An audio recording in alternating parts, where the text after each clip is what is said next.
गगन मगन आज मगन धरतिया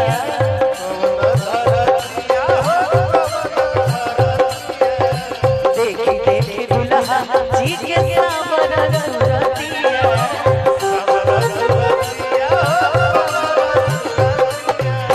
गगन मगन आज मगन धरतिया देखी के दुल्हा जी के सावर सुरतिया बालू देख नर नारी सब पे हाल सखिया बालू देख नर नारी सब पे हाल सखिया।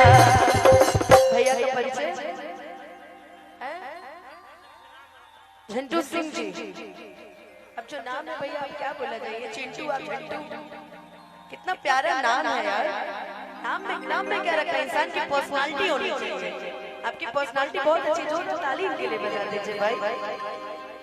कि चारों दुनिया में